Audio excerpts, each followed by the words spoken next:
दरम्यानच्या काळामध्ये काही संघटनांनी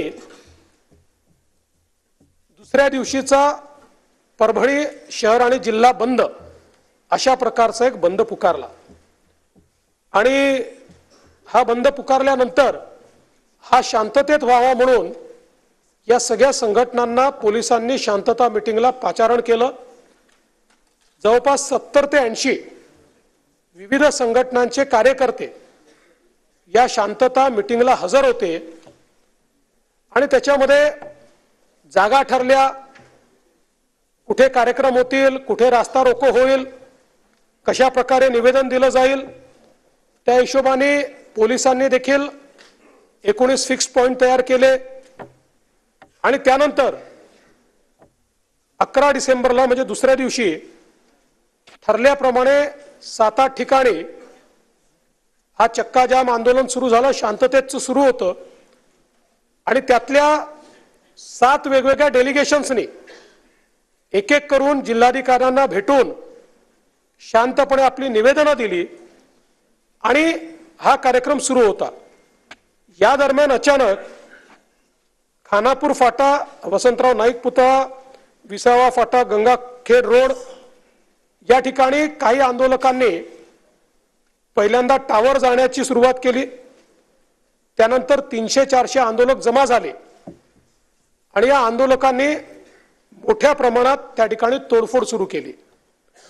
मुळामध्ये ही घटना इतकी सिरियस होती की त्यामुळे व्यापाऱ्यांनी स्वतः त्या ठिकाणी बंद पाळलेला होता, कुठलेही दुकान उघडं नव्हतं। तथापि हा जो काही जमाव होता, हा जमाव बंद असलेल्या दुकानांची तोडफोड कर, त्यांचे सीसीटीव्ही फोड, बाहेर काहींच्या समोर तारा होत्या, वायर्स होत्या, त्या जाळण्याचं काम त्या ठिकाणी सुरू झालं आणि मग दिसेल ती मोटर त्या ठिकाणी जाळण्याचं काम झालं। मोठ्या प्रमाणात वेगवेगळ्या ज्या काही त्या ठिकाणी गाड्या होत्या त्या गाड्या जाळण्याचं काम झालं आणि हे सुरू असताना मग मात्र ही तोडफोड सुरू असताना पोलिसांनी तात्काळ त्या ठिकाणी 12 वाजता परभणीमध्ये आता जो काही नवीन कलम आहे 163 भाग नाग त्यानुसार जमावबंदी घोषित केली। पण याची उग्रता वाढत होती। ती उग्रता वाढत असताना पोलिसांनी त्या ठिकाणी अश्रुधुराचा वापर केला,